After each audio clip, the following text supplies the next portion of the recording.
If it's okay, I wanted to ask you more about the day when you got hurt, and if you could tell me more about that mission in Mykolaiv of basically like from the morning, from the start of it to whatever you'd like to say. So it was it was in the oblast of Mykolaiv. So it wasn't in Mykolaiv. It was in another city. I think its name was Alexandrevska or something like that. Something with Alexander inside. Or Alexandrovka? Alexandrevska. Yeah, Alexandrivka. I don't remember exactly, but it was somewhere in the oblast of Mykolaiv. So we woke up, I think, around 3 in the morning. We got everything that was ready, our backpack and stuff.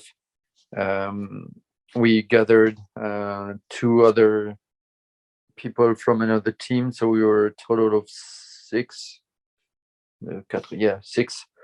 And then we embarked into some vehicles, and they drove, I would say, 45 minutes away from where we were, and then we were dropped, and then we had to follow a guy to a certain spot.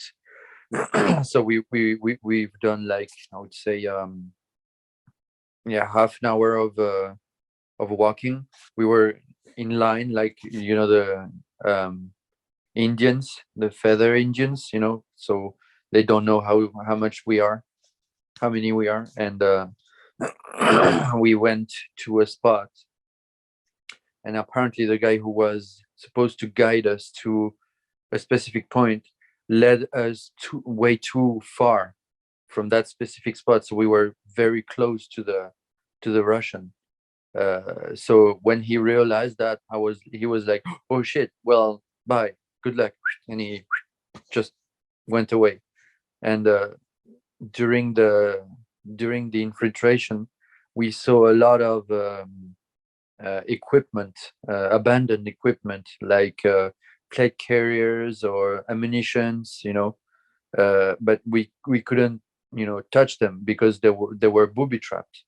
And then we saw some fishing lines, with some something at the end. We don't really know what it was, but we saw the fishing lines, and we were going under and above and stuff like that.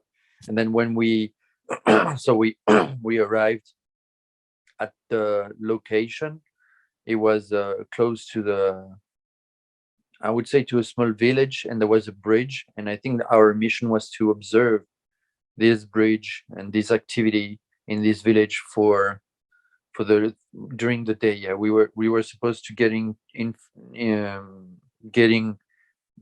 dark, and then we were supposed to get out when it was dark.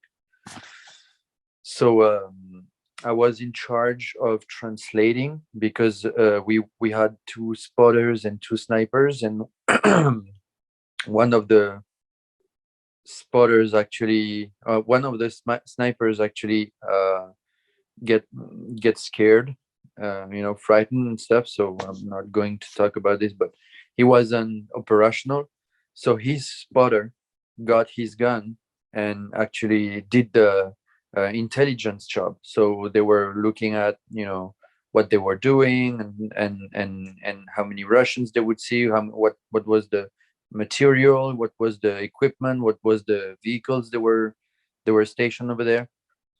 And in total, this mission of observation lasted, I would say, 2 to 3 hours in total, from the first time we stopped and started the surveillance, from the moment, I think it was I don't remember if it was a BTR or a BMP. It was I didn't see it, but it was above, the dirt that was separating, two fields. I told you about this. So it was just around the dirt. So they saw it. It was like 100 meters away, and they spotted us. I don't know how. I guess with infrared or thermal and stuff like that. and they started to send some flares to to warn the other Russians around them. And then from that moment, we started having a drone above our heads, and our chief team told us, okay, so we have to get out.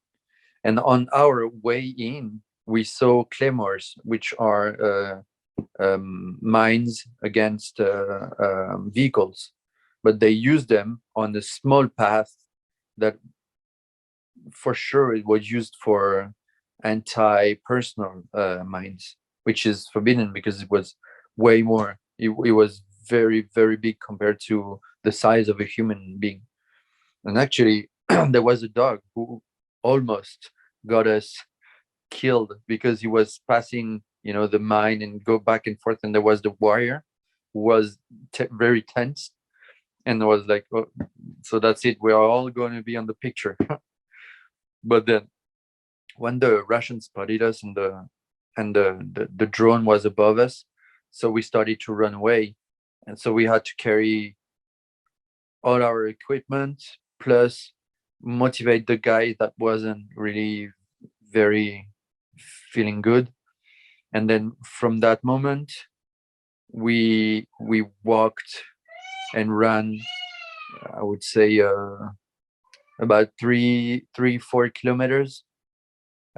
So we used to pass 1 or 2 fields with the dirt, and then we stopped under some trees and stuff, but they would see us with the drone, and they would send shells around us. So the geography of the fields were that the shells were falling just right after the dirt separating 2 fields, so we were kind of protected, and some of them were pass above us and crash on the other side. So we were surrounded, and then while we were escaping, we heard some machine guns shooting at us with like a 3 round at a time, some stuff like that. So we ran and stopped for about 3 kilometers, and then at some point, I guess because of the range, or because of it was maybe useless to pursue six guys, doing some surveillance and some intelligence. They just stopped. So we ran more, I would say, yeah, three more kilometers, and that's where I. So the terrain was changing.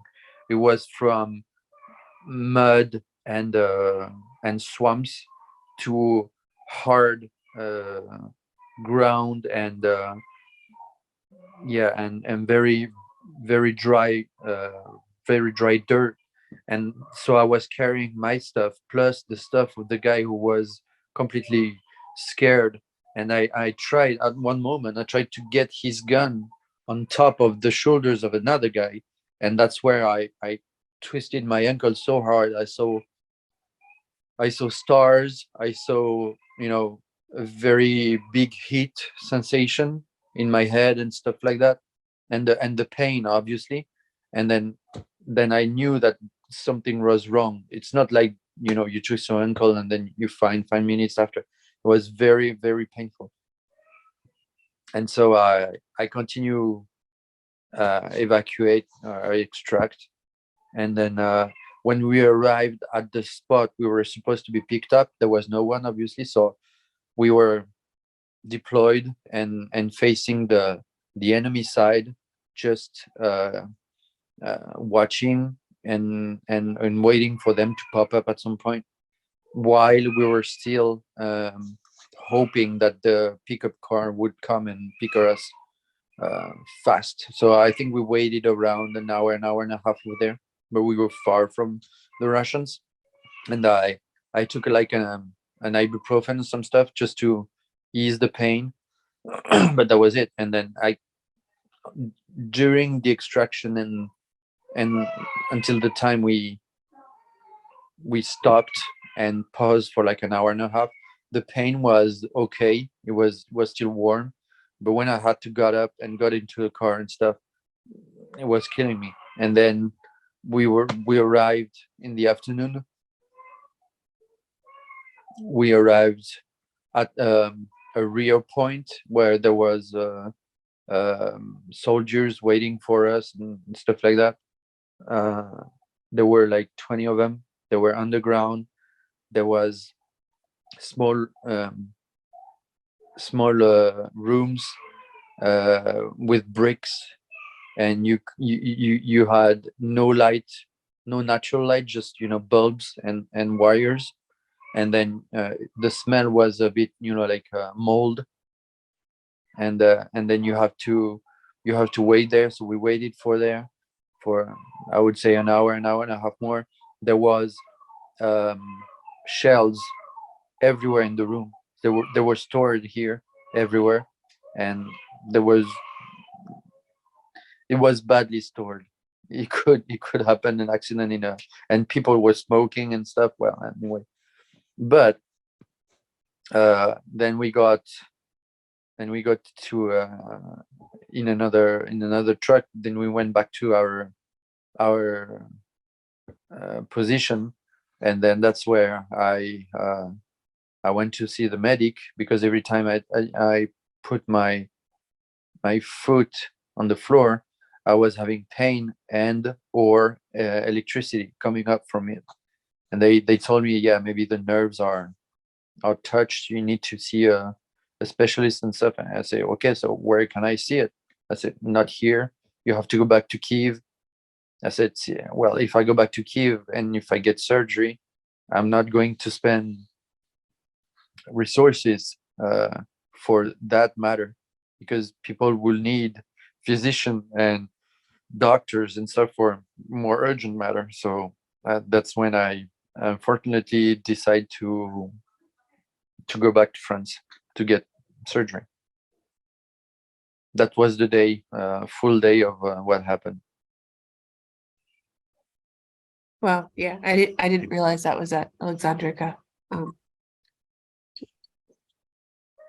Yeah, my volunteers ended up there for a different mission, basically. What about when you were in Bucha or Irpin? Are there any like particular missions or particular days that stand out of that you can remember the whole day or what you were doing? Usually the day they were almost the same, because our mission was to do like observation points, observation area. So during usually the two missions were the same. The only thing that changed, that the second mission was changed from one spot to another, because the Russian were starting to push back in Belarusia. So the second mission, the first mission, when I arrived in Irpin with the bridge, I saw the bridge, the train, the bridge that the train passed on. I saw it on my left side, and it was perfectly fine. Everything was fine.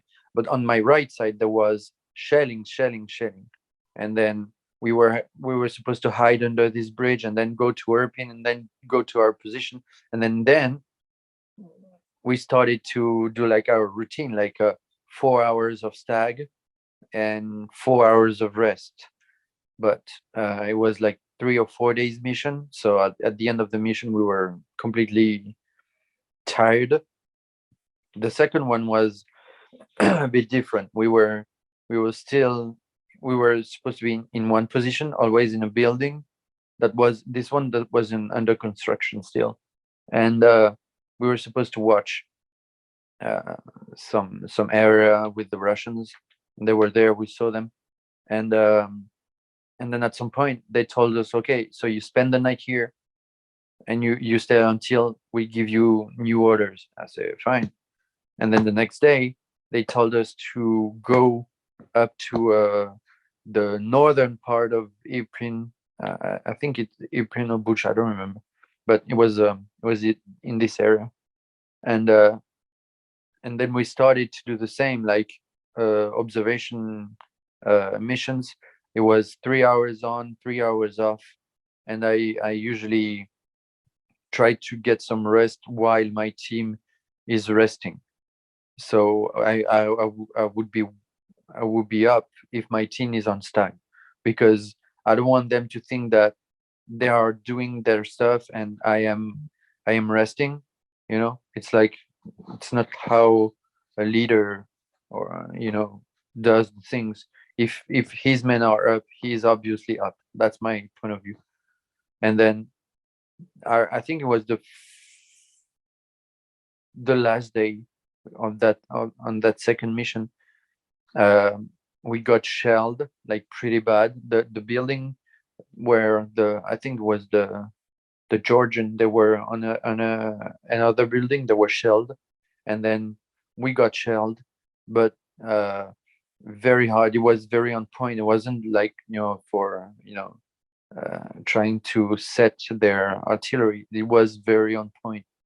It was yeah, it was on our position, and then it was 8 in the morning. I got I got my team woken up at 8:45, at 7:45, so they could be at 8 on their position. And then the last guy was a bit late because obviously we were tired. So the guy from the other team just went down from the stairs, and my guy was going up, and then I was in the middle, so it was on the last floor. And then we heard a big boom, and we knew that it was a shell that was hitting our position, and there was a huge sound, some dust and everything. And then we stopped for a moment, just checking if everyone was okay. And then I went up and I saw that everyone, I mean, there was just one guy on the last level, and he was going down. So everyone was above us. So we didn't suffer any casualty, but it was that close. It was like 30 seconds close that this guy was actually bombed, and he was actually a medic. So it would be a very bad thing to happen if a medic gets shot or dies. But yeah, the routine of the day during those missions was stag 3 or 4 hours on, and then rest for 3 or 4 hours. We used to get some shitty coffee with with sparkling water, because we couldn't have normal water, like flat water. So we had sparkling water with coffee, with MRIs, or yeah, some food, dehydrated food and stuff like that. But it was actually the routine was stag on, stag off for 3 or 4 days. We were just supposed to be observing, not doing any assault or any surveillance outside from the point where we were. Well, I think I heard about that. That was Dara, right? That almost got hit by the shell. No, it wasn't Dara. Dara Oh, maybe in another place. Yeah, it was a maybe similar one. different Okay, maybe. yeah. Yeah, but the second mission, it was a Polish doc. We called Okay. him Doc. He was a nurse back in Poland, but he got really lucky this day. When you look back on this now, how clear are the memories? Like, have they faded, or does it still feel really fresh in your mind? Some of them are fading with time, because I don't know if it's my memory. I don't know if it's the state I am in. I don't know if it's anything else. I don't take any medication. I don't. I usually have an yeah. I would say a normal memory. I remember things. I forgot some things. I don't think that I have any problems with my memory, but I tend to feel that those memories, like the everyday going, stuff, are fading away because it's not that important. But all the rest, the memories I have with specific events still fresh in my head. I don't remember some details, but I remember the big event. Yeah. What are the big events you remember? Um, the from the beginning of this trip, I remember when I arrived in Przemysl in Poland, and I saw a train full of women and children, and they were just coming out of this train, and there were like 200, 300, 400 people. This is something that was, when you see it on TV, it's one thing. It's like 9/11. When you see it on TV, it's like, yeah, it's a movie there. But when you see it for real, that's totally different. And then that was the first thing that shocked me, and still in my head. Uh, then when we arrived in Irpin for the first time, we saw all the building crushed and the bodies and stuff like that.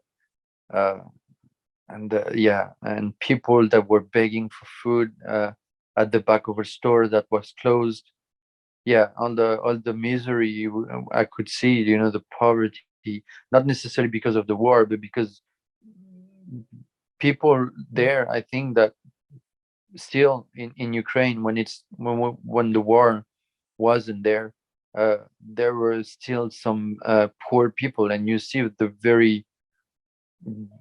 very core of the poorness of people there. It's not being poor, like in France. It's being poor like in Ukraine. It's totally different. The weather is different. The government is different. The way of life is different. So when you see those people that didn't ask for the war to come, and they were poor before the war, and then they are desperate now that the war is in their country. That's the second thing that shocked me. I mean, shock. It's more like stays in my memory for a long time. You know what I mean? It's not like the shock you could have if you are in a car accident or a firefight. Um, then the third thing that shocked me was that bridge in Irpin. It was gray, and the train bridge. I saw it when we arrived for the first mission. I saw it all fine, and then at the end of the first mission, when I got back, I saw it completely destroyed. And we were under that bridge hiding during the first mission. So in in in a in a snap, everything can be all destroyed. Um, and then and then you get used to those things. So I think the last thing I saw was a bit, shocking to me, was the body we saw in this forest in Erput for the second mission, when we were moved from one position to another position. During that mission, we arrived in those buildings. I still have the pictures, not of the body, but of the buildings and stuff. I can give them to you if you want. Yeah, that'd be great. um, we were we were on the spot on that was shelled. And so it was way before. It was the first or the second day. The first day we saw the point, and then we could see the landscape and the Russian way back over there. And then there was the forest on the left side. And then we would see, uh some holes, some bullet holes in a big squirrel made of metal. I still have the picture of it. And then if you look further into the forest, you could see a woman face down with I think, yeah, a small hole on her back. So she was apparently running away when she got shot by the Russians. She was there, and people that were still there, they told us that she was there for like 8 or 10 days. And this was back in March. So it was a bit, yeah, cold, but not that cold. And I think that so I was on the observation point when I saw members of my team gather all the bodies and bury them. So they got buried because that was the right thing to do. uh, but it wasn't I don't think it was easy for them to bury those people. But that was the shocking moment. It wasn't just one specific image, but the whole situation, the whole scene. And yeah, that shows you the horror of what the enemy is capable of on civilians. If you talk about war crimes, I've seen the war crimes. We all have seen war crimes, and this was one of them. And I still have the footage of my guy. So it was way back in the in the background. You can see them shoveling dirt out and get the bodies inside. It was you can if you don't know it, you don't really see something like this. But when you know it, when you know what they are doing, then yeah, you see them. And then later that day, or the next day we went for a recce inside this small forest, and we passed the spot where they were buried, and I still have a picture of it with all the cross, made of branches. I can send them to you too if you want. And Yeah. yeah, that's something that is I hope they found peace. That's the most important thing for me. All the rest is just all the rest is just the routine and everyday stuff. When we arrived in Mykolaiv, there wasn't that much moments that you know stay in my memory. Maybe one morning we were woken up by a rocket at 5:30, but other than that, no. It was a nice spot close to the yeah. We say an arm, but it's a branch of the Black Sea, coming up. So it goes like this. It's like a big river going to the sea. So we were on one spot, and we could see a very strategic bridge that could actually, move to avoid people to pass on. So if the Russian could hold this bridge, they could have, people from Russia coming to get Odessa. So if that bridge was still Ukrainian, we would still have the advantage, but we could cut the bridge, and they could not pass. So I remember I still have those pictures too. I can send them to you, of where we were, and we were actually in I would say a camp for vacation. Like there were uh, swimming pools and barbecue places and stuff. Like, I still have the spot. I can send it to you on um, Google Maps or maps from iPhone stuff. I can still send it to you. Yeah. It was a very nice area, but yeah, that's where all started with the team that getting I got wounded, and then few days later they got two or three people that died, and Andrew got captured.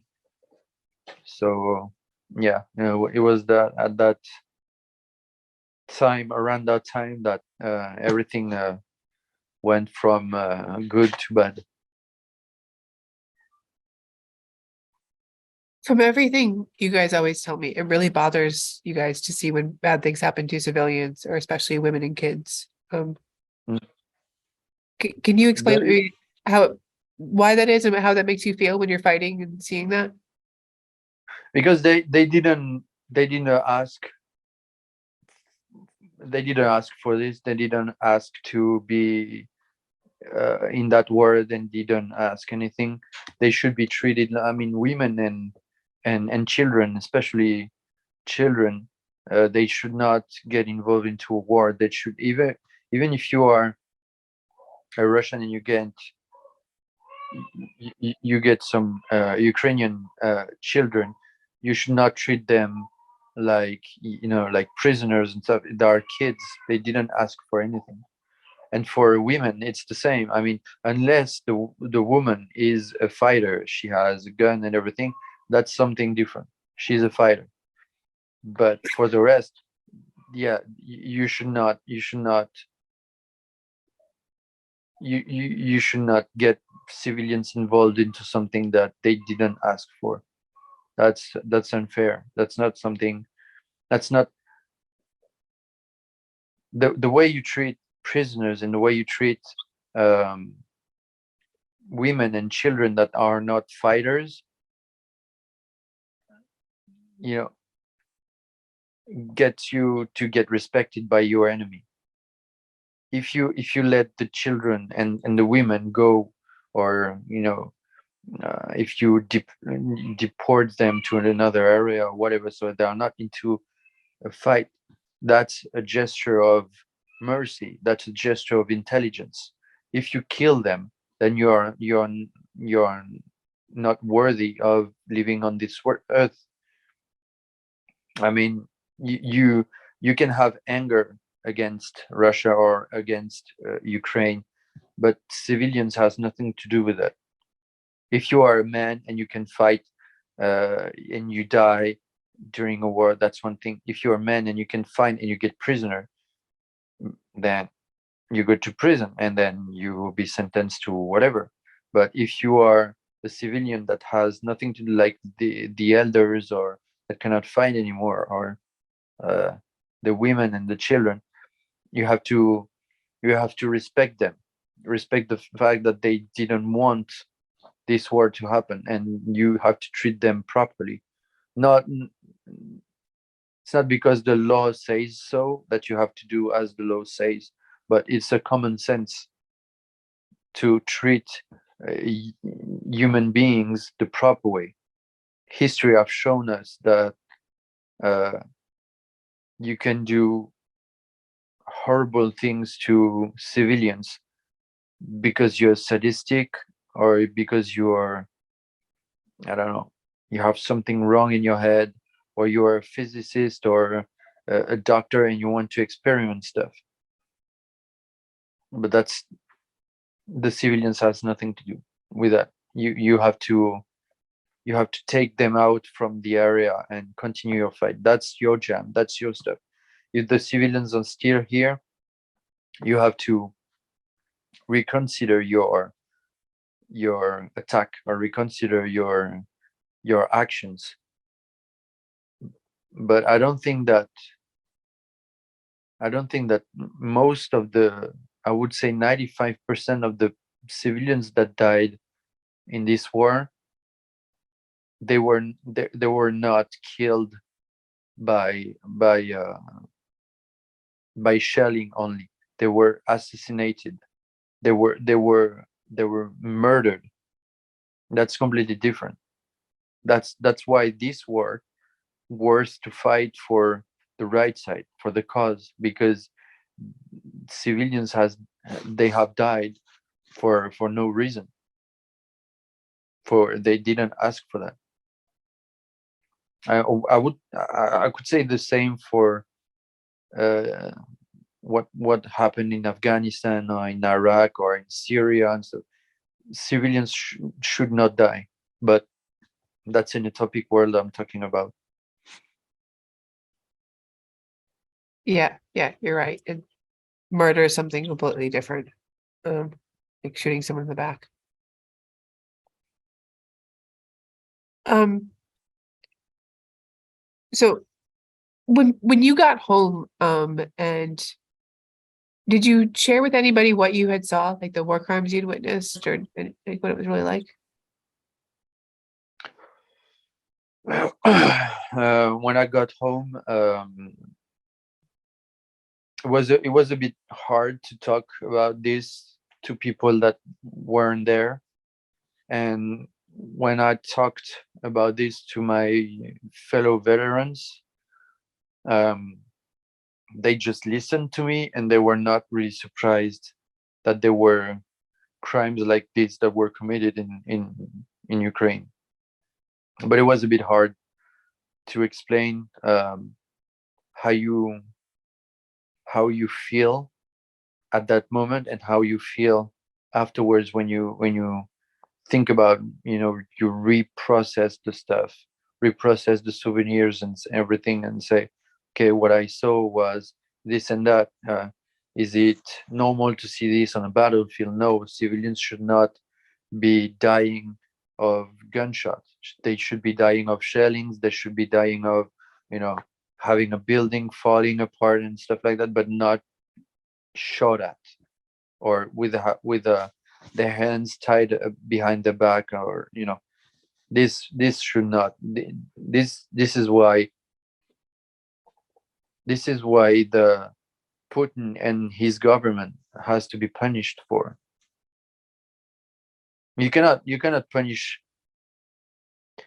basically in history, you cannot punish a government for being ambitious and want to grow his country. I mean, France has done it. England, or I mean, Great Britain has done it. Everybody has done it in the world. None country has never been, quiet and calm and didn't envy his neighbor. So that's not what I'm talking about. I'm talking about the crimes that they were committed there, either by the Ukrainian, the Russian army or Wagner. And I have to add also that maybe I haven't witnessed them, but maybe the Ukrainian have done some bad stuff to Russian prisoners, because war is war. So we cannot be fool about it. We know that this can exist, but I have no proof of it, and I don't want to have any proof, because war is war. So as the same as Russians military or Wagner mercenaries may have done something wrong with Ukrainian soldiers, that's something that can also be happening, but again, I don't have any proofs of it. But telling this to people that were not there, even veterans, sometimes it's a bit hard, because they make their own opinion on what's said on Facebook, what's said on TV, and usually when they tell you, yeah, but you don't know everything, you don't know, you haven't seen this, you haven't seen that. Yeah, I know I didn't see those things from your point of view, from the journalist point of view, but I've seen things from my point of view, from my perspective, and this is what happened. And the war crimes were committed, and the war crimes exist. I've seen them. It's not something you can avoid, or you can say it didn't exist, or it didn't exist this way. You must be misunderstanding, or no. That's why to me it's a bit hard to talk about those events, even to people that are veterans, if they were not with me. It's like a second war after the first war. When I got back from the first war, I have my second war in my head, dealing with all my demons and stuff like that, but also dealing with the sight of other people, how they look at me. The few people that know that, because I'm not spreading anything to people that I don't know. I'm not coming up to people and say, hey, I'm Fred, or I'm French, and I've been to Ukraine, and I've fought the Russians. I'm not, bragging about this. Is something that is very personal. But the few people I talk to, or I have talked to about this matter, they seem to be skeptic on some sort of points, but they agree and they acknowledge that there were atrocities that have been committed over there, for sure.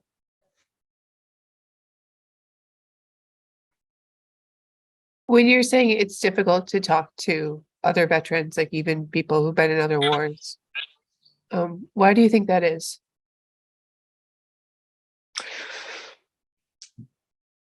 It's difficult because you cannot explain the the the whole thing that you you can't even sometimes understand why you felt this way instead of that way compared to other people that were in your group or whatever.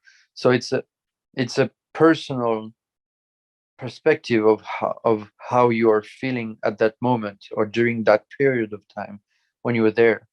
And when you come back, you're still processing everything. You have forgotten some things, you have put some stuff on the side and don't really want to think about it. You have some stuff that are repeatedly coming back and forth and back and forth, and you have to process all of this. So before being able to talk about this to either even a veteran or a civilian about this, you have also to process everything. That's the hardest part. That's the second war.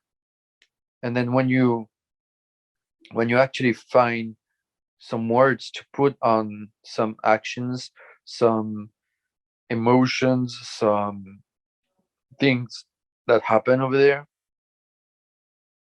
they people they ask you more questions, or they ask you specific questions, or they make some remarks, whether they are constructive or not, that make you rethink everything else. And then you take again sometimes to reprocess and say, oh yeah, her point, she has a point, he has a point, but why didn't I reacted like this, or why didn't I reacted like this? And you're reprocessing it, and you say, oh yeah, I reacted this like this because of this and because of that at that time. So it's not only hard to process, but it's so long to process, because you want to tell the truth without being too uh, subjective. Sometimes it takes longer to you to think about it for a very appropriate answer than just yes or no. So that's why it's difficult. It's difficult uh, to show, or to share how you felt, what you felt, the degree of how you felt. Was it high? Was it low? And it's every questions or every remark is a process of rethinking the whole stuff. And sometimes wonder, do you remember well? Do you think that's the truth that really happened and you remember? You doubt of yourself sometimes. It's like, I went through all this stuff, and maybe sometimes my memory is making me some jokes. So that's why sometimes you doubt of yourself of what happened, because people are so, sometimes they are very amazed about what you're telling them. They're like, no, you're kidding me, you didn't go through all this. I said, yes, I did. But then at the same time, in response of that question, you say, did I really went through this? Because from an objective perspective, it's very, in a short amount of time, it's a lot of stress, a lot of danger and stuff like that. Was I able to go through all this and remember well what I've done and what I didn't do? So every time it's hard to process, long to process, and you doubt yourself of, you know but what happened? You don't doubt your skills, you doubt your memory. It's like, I am sure, am I sure that that happened? That's my problem. I'm not saying that's the problem of all the people that went there, but that's my problem at some point. I think that's a common problem, actually. I've heard that before. Yeah. For people who weren't in Ukraine, what what could they do to be more helpful to those of you who were there and are coming home? First of all, if they don't have military experience, don't come. No, that's not a good place. For those who have military experience, if they come, they have to be sure that they want to stay. We don't want any war tourists. And for those who don't plan on coming but want to help anyway, you have different kind of association and organization, like Safe Passage for Ukraine, and Protect to Volunteer, and you can help fighters like me over there by giving some time, giving some money, giving some equipment, giving some resources of any kind, just to help them. We need uh, solar batteries, chargers. We need maybe sometimes we may need some equipment like magazine pouches or just the plate carriers, not the plates inside, but just the plate carrier. I know it can be a bit expensive, but if you take two or three different kind of donators, you can have one plate carrier for a fighter. So you have many ways to help us over there, not necessarily by sending money, but even, yeah, participating to uh, some food operation with some organization that could help us. That would be more than good. But you have different ways to help us, either for you donate money or equipment or food or any kind of supply. uh, yeah, phones. We are using some programs uh, there, and we need Android phones.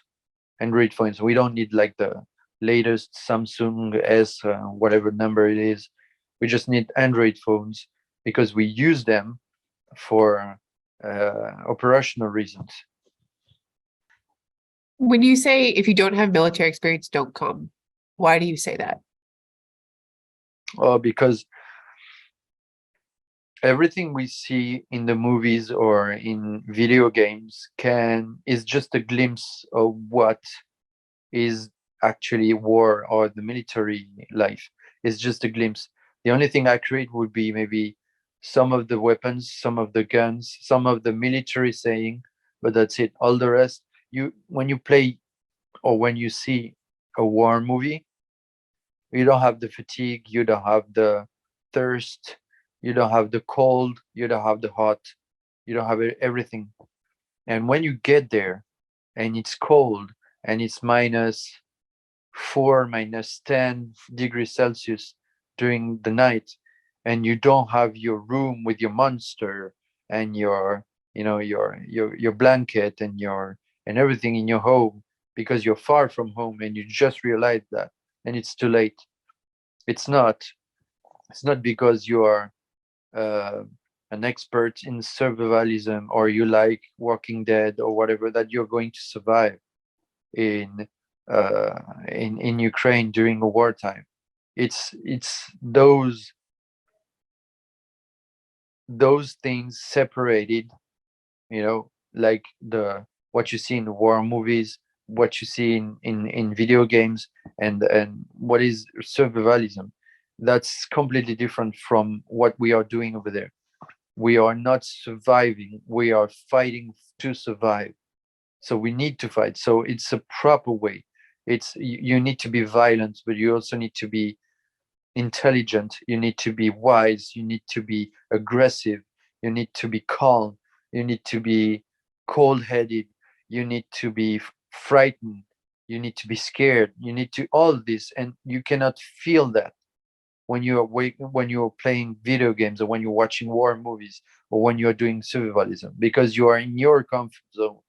When you're outside in your comfort zone, you feel this 1,000%, and you have to be used to it. You cannot get used to it when you get there. You have to already know yourself, and then when you get there, you know exactly what it's like to be tired for a 20 or 40 kilometers long walk, rucksack march. uh, you have to be able to carry your gun and actually feel when something is wrong, and you can fix it, you know how to fix it. You cannot learn this from videos on YouTube's or video games. You have to put your hand on it and manipulate it, assemble it, disassemble it, shoot with it, zero it, know your weapon, and know how the recoil does on your shoulder. If you need this kind of equipment or that kind of equipment, where you have to put your your gun, if it's on the chest or if it's on your thigh. You cannot learn that. We don't have time to teach you that, and we don't want to use those people that are full of hope and positivity to use them as cannon fodder, because this is going to happen. The more experienced person are not necessarily the one that get out alive from a fight, but they know what to do if they are in this case or that case, because they have either experienced it in the past or they have been trained for that.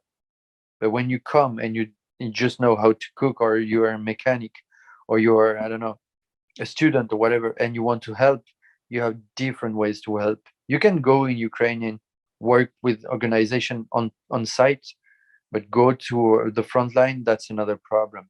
You cannot go from civilian to military in the front line in a snap. Um, you have to get experience from that, and experience comes from pain and suffer and blood and sweat, and and always getting yourself an update, getting yourself, a better version of yourself. Every time you get pain, blood, sweat, or suffering or whatever, at the end of the process, you're a new person. You have many updates.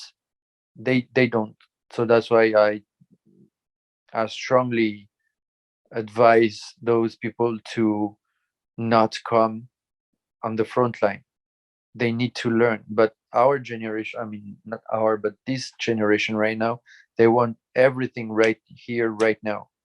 You cannot have this knowledge right here, right now, in a snap, or when you are on YouTube. You have to learn it, and you have to earn it. That's why. That was great. Yeah, I agree completely. Um, do you know people who got hurt because they should not have, did they either didn't have the right experience, or because they had to help people who didn't have the right experience? Yeah. I've known some of them that were hurt physically. I've known some of them were hurt mentally. The pride was hurt too, and I've known that some of them died because of the lack of knowledge or the incompetence of some of them. Yeah. Not necessarily. It's not necessarily the fault of the person. It's more like a combination of whole of wrong and wrong and wrong and wrong added, and at the end it's like the butterfly effect. They were Yeah. at the end of the decision, or of the branch, and they were the one that were kind of sacrificed. So yeah, I've heard, and I've known some of them. Now that it's been a year of war, do you, when looking back now and thinking like a year ago at this time you were going to Ukraine, you were fighting in Mhm. Bucha. Um, what does it feel like to know there's been a year between them? Well, I think that a year of war in Ukraine is like 15 years of living in peace country. Yeah. So I don't know for how long this war is going to last. I hope it will be over in soon. I would say 1 more year maybe, and then I hope it will be done 1 more year. It depends on many parameters, and I'm not a specialist, so I'm not going to provide any kind of a premonition or provision about it. But um, looking back, then it's like we didn't we didn't suffer, we didn't fought, and some of us didn't die for nothing, because we've seen improvement, and you know step by step other countries getting into supplying Ukrainian army to get out the invader of Ukraine. So I think that we, with the sacrifices and the loss we have suffered and the casualties and everything, I think we have done the right choice, and we are continuing to do the right choice, because it's something that is right, and it's something that is working. We are working step by step towards victory. So I'm kind of proud of those people that went there. I'm proud of what they have done. I'm still proud of the one that went there and came back home safe. And again, thanks to Safe Passage for Ukraine for that. And I'm proud of the one that are still fighting over there and didn't want to go back home until the war is over. I still have friends like that. I'm proud of those who, after getting home, they are getting back to Ukraine to fight again, because they have a lot of courage. And I'm proud of everyone that died over there. Proud in a sense of what your sacrifice will not be for nothing. That's the way I see things. And sometimes when I think about them, I'm just telling myself, we are doing what we can to get to the point where Ukraine is a free country again, because this is what we fought for. And we will see you in Valhalla again. That's what I'm saying. When you guys say we'll see you in Valhalla, can you explain to civilians what you mean by that? Usually I think it's in the Nordic mythology, the Valkyrie used to come on the battlefields. They were like some kind of angel. They would come and pick up the souls of the fighters, the greatest fighters of the battle, and they would raise them as some kind of heroes, and they were able to enter into Valhalla, which is like the pantheon, or the sacred place of the greatest fighters. The biggest honor that a fighter could get is to get into Valhalla. So that's the way they died, and I'm sure that they are waiting for us over there. It's been an hour, so I'm going to end it there. But no, those were some really profound thoughts. A lot of people have commented that they really love hearing from you, and especially somebody told me that they will forever measure other men compared to you. So No, I'm not. To me, I'm not worthy of these kind of measurements. I understand why, but I always, you always see, people greater than you. Yeah. I still have in my mind people that are, I would say, greater than me, that could, be set as a measurement of courage, I would say, or bold, or badassery, or awesomeness. I don't know how you call that, but yeah, I mean, I appreciate it. I really appreciate it, but it's I try to make understandable what is something hard to understand, even for us. I try to I try a vulgarization of this world. Everyone, Neil deGrasse Tyson is vulgarizing, astrophysics and stuff like that. He tries to explain with simple example. I try to do the same. I really love the man and really love what he has done, and how he tried to uh, um, make the average Joe being able to understand what is beyond his knowledge. Not that he is not intelligent enough to understand or to reach that point, but it's a good way. It's a good way to um, push people to want to know more, and that's what I'm trying to do with everything that happened over there. My point of view, obviously, but I try to vulgarize everything so people try to understand that we are not there for money. We're not there for honor or medals. We are there for a cause. Nothing more, just a cause.